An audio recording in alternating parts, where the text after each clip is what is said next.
여러분 안녕하세요. 재림 청년들을 위한, 또 우리 재림 성도를 위한 성경 문해력 업 프로그램을 함께 할 수 있어서 감사드립니다.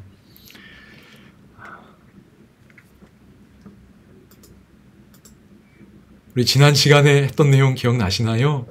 저희가 성경 문해력을 향상시키기 위하여 성경의 7가지 주제를 함께 살피고 있습니다.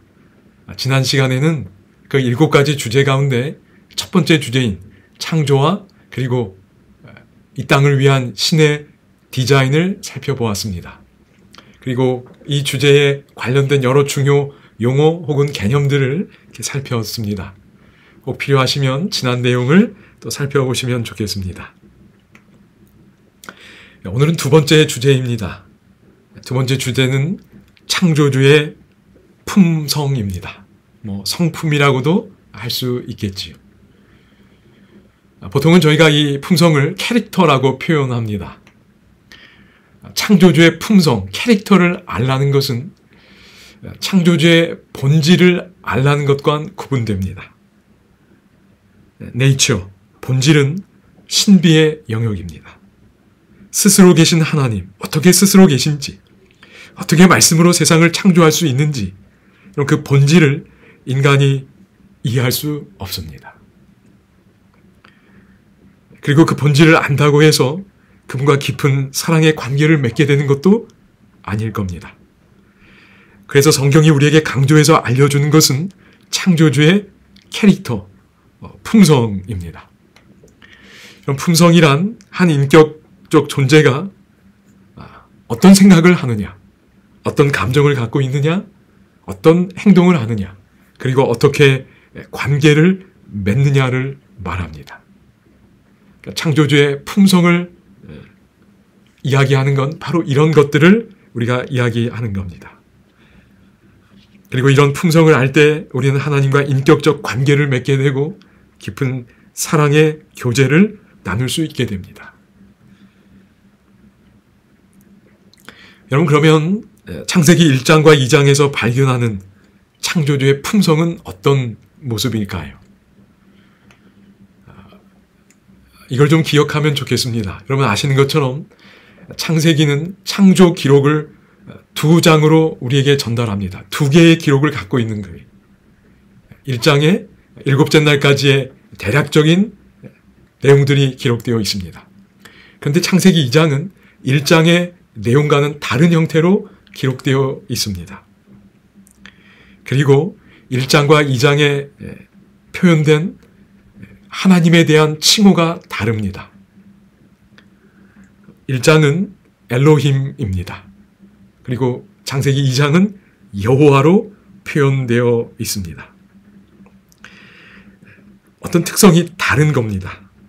마치 타원의 두 초점과 같습니다. 그럼 창세기 1장의 엘로힘, 하나님으로 번역된 이 엘로힘은 어떤 분이신가요? 전능한 분이십니다. 무한한 분이세요. 말씀하시면 그대로 이루어집니다. 빛이 있으라 하시니 그대로 되니라. 이런 하나님의 모습이 1장에 계속 언급되는 겁니다. 그런데 창세기 2장의 여호와는 인격적인 관계를 맺는 분이라는 걸 더 강조하고 있습니다. 예를 들면 창세기 1장만 보면 하나님이 사람을 어떻게 만드셨는지 알 수 없습니다. 그런데 창세기 2장에 보면, 두 번째 창조 기록을 보면 창조주 하나님께서 땅의 흙으로 사람을 지으셨다는 내용이 나옵니다. 도자기를 정성스럽게 만드는 도공처럼 창조주께서 인간을 직접 빚으셨다는 이미지를 갖게 만듭니다. 그리고 사람의 코에 생기를 불어넣으십니다. 멀리서가 아니라 아마 가까이 다가오셔서 생기를 불어넣으셨을 것입니다. 눈을 뜬 아담은 자신 가까이에 있는 하나님의 얼굴을 보았을 것입니다.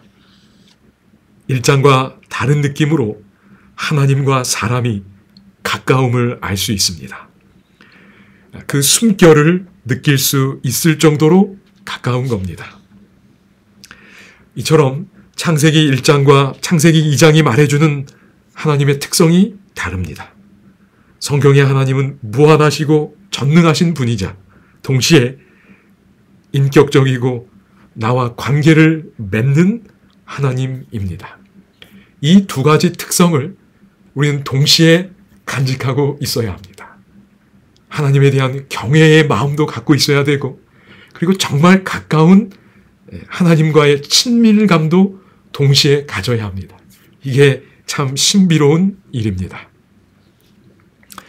이러한 창조주의 품성이 성경 전반에 걸쳐서 계속 살필 수 있는 주제라는 겁니다. 그럼 성경은 우리에게 창조주의 품성을 알려줍니다. 하나님께서는 그분의 품성을 우리에게 알리기를 원하십니다. 그래야 사랑의 관계를 맺기 때문입니다. 그래서 창조 세계를 통해서든 섭리의 사건을 통해서든 말씀을 통해서든 그분의 품성을 알려주십니다. 예수님이 직접 이 땅에 오신 가장 중요한 이유 가운데 하나도 창조주의 품성을 알려주시기 위함입니다.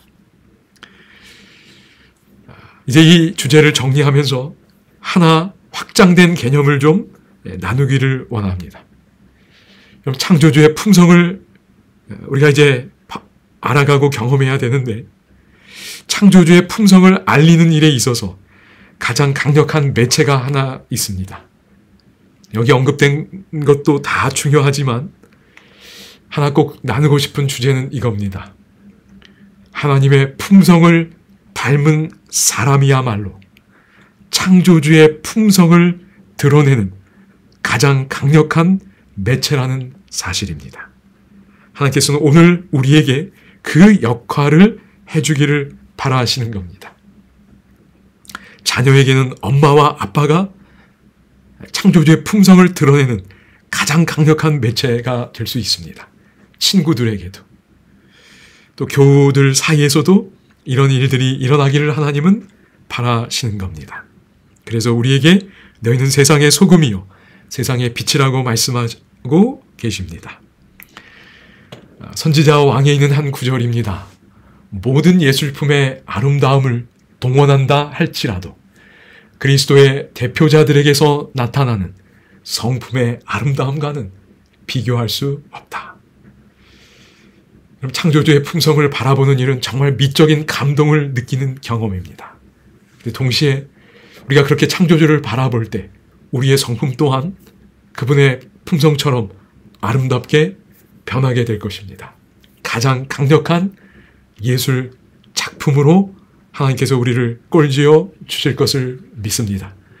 여러분, 이것이 두 번째 주제라 할 수 있습니다.